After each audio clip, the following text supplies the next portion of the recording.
if you're watching this video, then that might mean you are predominantly a romance reader, but you might be kind of getting sick of it. Because if that's you, raise your hand, because hi, my name is Suze and I'm definitely sick of romance books. Because you and I are at the Anti-Romance Anonymous Club. Okay, I'm just kidding. For the past 2.5 years, I've been basically reading romance books back to back. That includes all the subgenres like taboo ass romance, monster romance, alien smut ass romance, contemporary romance, dark romance, whatever, romantasy, like you name it, I have probably read it. And I feel like I'm experiencing an identity crisis, and I know I'm being dramatic, but hi, I'm also a Gemini sun, Sagittarius moon, and Cancer rising, so it kind of checks out.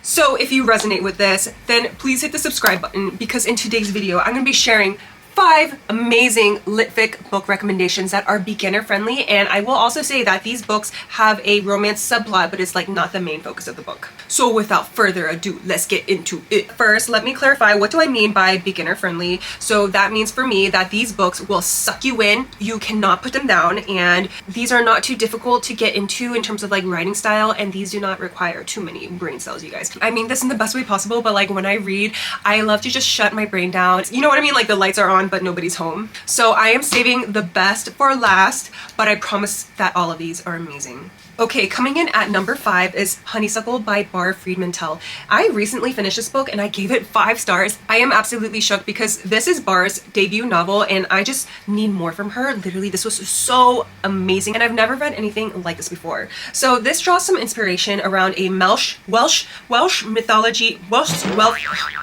guys, give me a second. Welsh mythology inspired story. Okay, I did it. Where it involves a flower goddess named Bludaweth, if I am pronouncing that right. And Bludaweth is created from anything you can find out in nature. So like twigs, like flowers that died, like anything you can find out there. So this is a story about a young boy who has an older sister and he's always running to her because he's bored as fuck and he's like, I want someone to play with. And one day she just gets like, I'm so sick of you, you need your own damn friend. So what she does is she creates a flower goddess, basically creates a Bludaweth for him to play with. And this is kind of where it gets a little bit weird, which I personally love.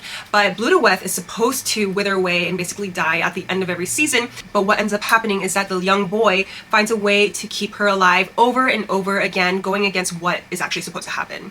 This is such a captivating story and it highlights the importance of autonomy, like, but it makes you question whose right is it in the first place? Like, is it the boy's rights to like create the girl how she wants her to look and feel? And I will say, this is what a lot of people hated about the books if you look it up on Goodreads, but they thought it was such a creepy book because he literally, you know, as he grew up and like got older and older and he experienced puberty and like became a man and everything, he did the same for her and they ended up getting together, if you know what I mean. So what did he have to do? Like he had to create like girl parts, like sexual organs and all that stuff. And people thought that was really weird, but you know, honestly, I'll say like it does not take much for me to be like turned off by a book. So I absolutely love the weirdness in this book. So anyway, what I was saying is that this book really highlights the question and the importance of autonomy and having power over your own body. It also talks about dealing with loneliness and abandonment and also betrayal. And coming in at number 4 is Wild Dark Shore by Charlotte McConaghy. This is one of the most emotional books I have ever read, and this kept me on the edge of my seat page after page. I think I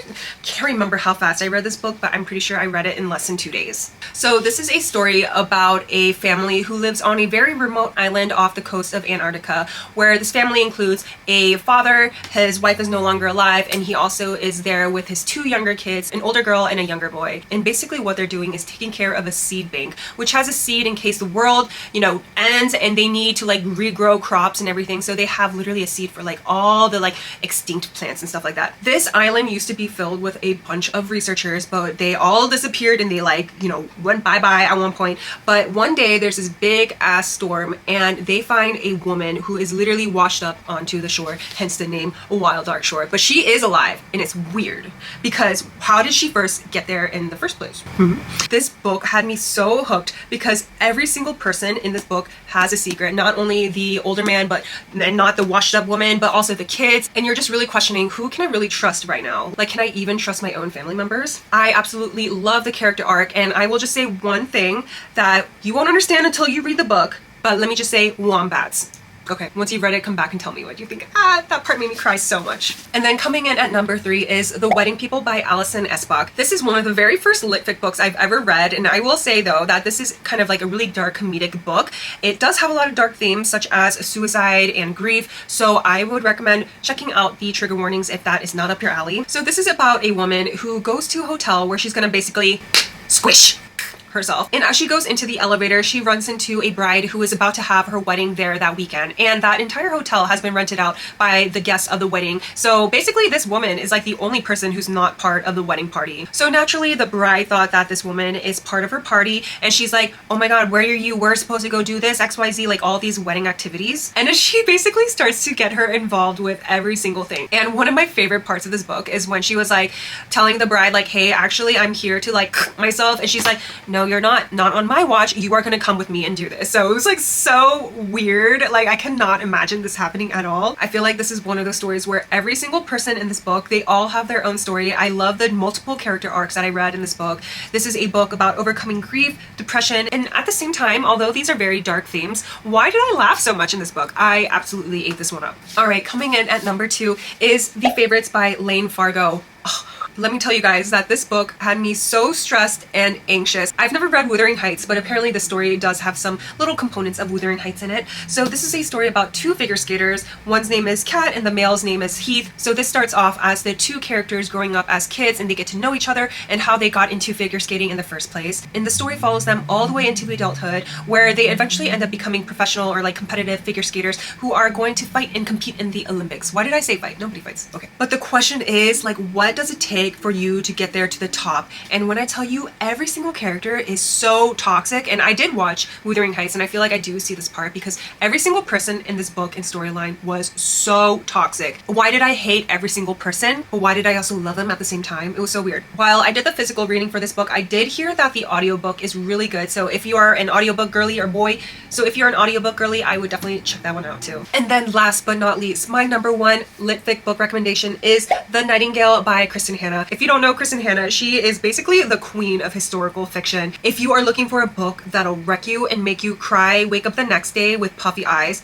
this is set around the World War II era, so like the late 1930s and to 1940s. So this follows 2 French sisters who are so completely different. They end up taking completely different paths in this war, but they have the same goal in mind, which is trying to just survive and protect their family. So we have the older sister. Her husband ended up getting drafted into the war, so she has to stay back home and take care of her 2 kids. She's also a teacher, and during the time when she was at home like raising the family by herself, one of the German soldiers like basically came and like lived at her house, and she had no choice. Like she had to let this guy in, and she had to provide him food, hospitality, and everything, even though she hated his guts. And then on the other hand, we have the younger sister, and she cannot be any more different from her older sister. The younger one is like the rebellious, like I'm gonna do the complete opposite of everything that everyone tells me to do. And what she ends up doing is she's part of the French resistance, and she is nicknamed the Nightingale, so you know where the title of the book comes from. And she is the Nightingale because she helps people escape from France. What she does is she takes them through a like foot journey all the way through the mountains, through like the snow, all the storms, all the way over to Spain, and she has to do that without getting caught at all. This was my very first Kristin Hannah book, and this book absolutely 100% changed my entire life. I am so excited for the movie that's going to come out, I think. Let me see when it's coming out. Almost dropped the books, you guys. The movie's actually gonna come out, wait, they said February, okay. The movie is gonna come out February of next year. I am so excited because do you know who's gonna be cast as the sisters? It's gonna be Dakota and Elle Fanning. I feel like I can already picture it. I've come to realize that I'm not a huge fan of book to movie adaptations, so I'm really interested to see this one. I cannot wait. Well, there you have it, you guys. These are my 5 beginner-friendly lit fic book recommendations. I hope you enjoy this video. I hope that these recommendations were helpful. If you end up reading any of these, please come back and let me know what you thought. And if you have any book recommendations for me, please do let me know in the comments below. But thank you so much for being here, you guys. I cannot wait to see you guys in the next one. Bye!